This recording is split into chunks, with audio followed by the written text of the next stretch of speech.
বছর রাসের পরে যে অমাবস্যা আসে, সেই অমাবস্যায় আমার বাড়ির কালী পুজো হয়। গত 19শে নভেম্বর ছিল সেই দিন। সকাল থেকে মায়ের আয়োজন শুরু হয়ে গেছিল, কিন্তু এবছর মায়ের মূর্তি আসেনি। মায়ের ফটোতেই পুজোটা সেরেছি। এখানে মায়ের ভোগ রান্না হচ্ছে, আর তার দেখাশোনা করছে স্বয়ং কৌশিকী মেয়ে। মায়ের মূর্তি আসবে না শুনে কৌশিকীর কদিন ধরেই মনটা খারাপ। তাই কেন জানি না ভোগের ওখান থেকে কিছুতেই উঠল না। তারপর নিজে একে একে অনেক কাজ করেছে কৌশিকী। এই যেমন ওর বাপি এই ভোগের সরাগুলো সব ধুয়ে দিচ্ছিল, আর ও সব এক এক করে যেখানে ভোগ রান্না হচ্ছে সেখানে গিয়ে রাখছিল। ঠাকুর ঘরে আমারও সকাল থেকে অনেক কাজ ছিল। আসলে মূর্তি না আসলে কি হবে, কাজের তো কোনো খামতি নেই, আর পুজো যে রকম হওয়ার সেরকমই হচ্ছে, তাই কাজটা সমানভাবে যা থাকার তাই হয়।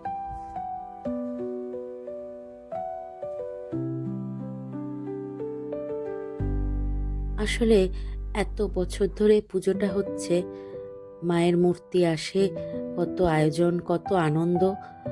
আর এবছর মায়ের ফটোটা দেখে আমারও খুব মনটা খারাপ। তাও সবটা মেনে নিয়ে মাকে বরণ করে ঘরে তুলেছি। আর সময় মতো ঠাকুরমশাইও চলে এসেছিলেন। সমস্ত আয়োজন প্রস্তুত, কাজ শুরু হয়ে গেছে। একটা পুজো মানে তো অনেক কাজ আর অনেকটা দায়িত্ব, সবটাই আমরা সবাই ভাগযোগ করে কাজটা সেরে নিচ্ছিলাম।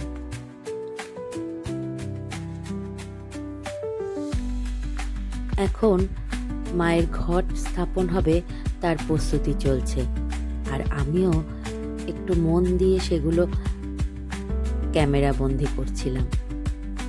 দেখতে বেশ ভালোই লাগছিল। মা এই ঘটেই স্থাপন হবেন। তারপর দেখলাম ঠাকুরমশাই 5 রকমের পল্লব দিয়ে ঠাকুরের ঘরটা স্থাপন করলেন। আর তখনই যেন মনে হলো মা এই ঘটে বিরাজমান হয়েছেন।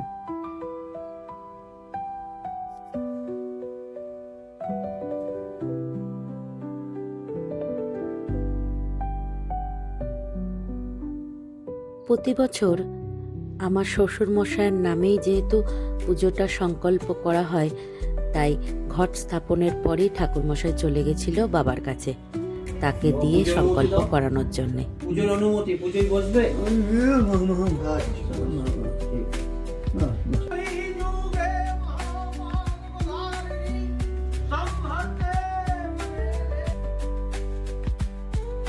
তারপরে ঠাকুরমশাই পুজোয় বসে পড়েন। মাকে এখন ভোগ দেয়া হবে, তাই ভোগের থালাগুলো ঠাকুরমশাইরাই নিজে হাতে নিয়ে আসছেন।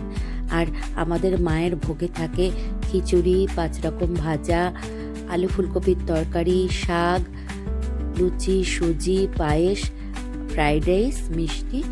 এগুলোই মাকে আমরা প্রতি বছর দিয়ে থাকি। তারপরে আমরা সবাই মিলে এখন অঞ্জলি দিতে বসেছি।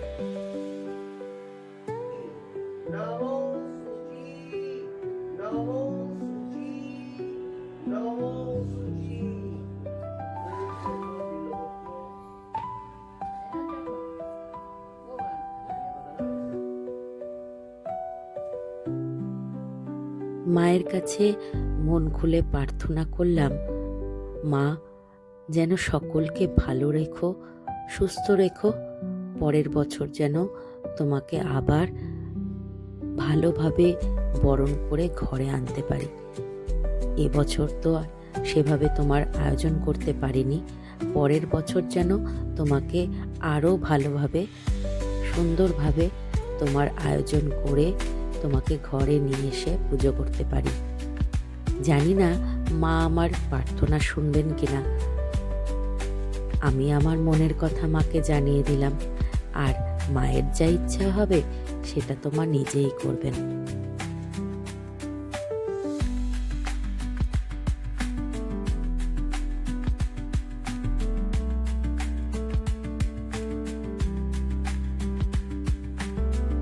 আরতির পরে হোম শুরু হলো।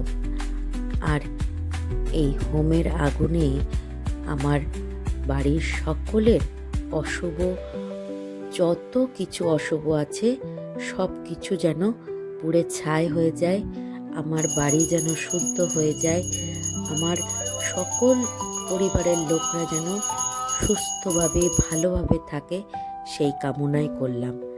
আর এই হোমের আগুনে সব কিছু, সব অশুভ শক্তি যেন বিনাশ হয়ে যায়, এটাই মায়ের কাছে প্রার্থনা আমার এই বছরের জন্যে। মা আসার বেশ কদিন ধরেই এত কাজ, এত পরিশ্রম, তার আসার আয়োজন, এই যে মুহূর্তের মধ্যে সব শেষ, পুজো শেষ, মাকে এবার বিদায় দেওয়ার পালা। হোম হয়ে গেছে আর এখন আমরা সকলেই হোমের টিপ পাচ্ছি।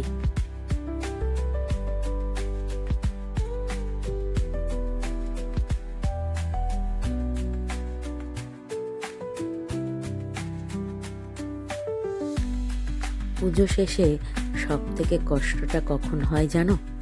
যখন এই যে মায়ের ঘট বিসর্জন হয়, তখন তো বুকটা ফেটে যায়।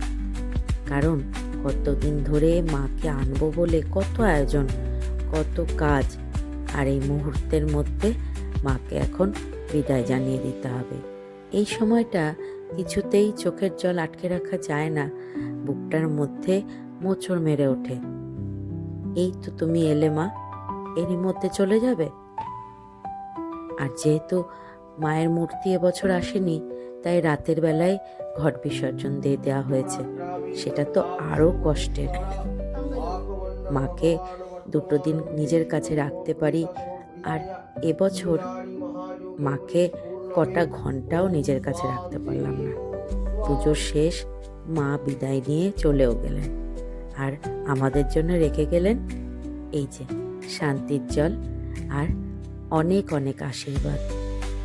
আবার এসো, আবার এসো তুমি আমার ঘরে। চন্দ্রবিন্দু, হ্যাঁ, কি খাবি?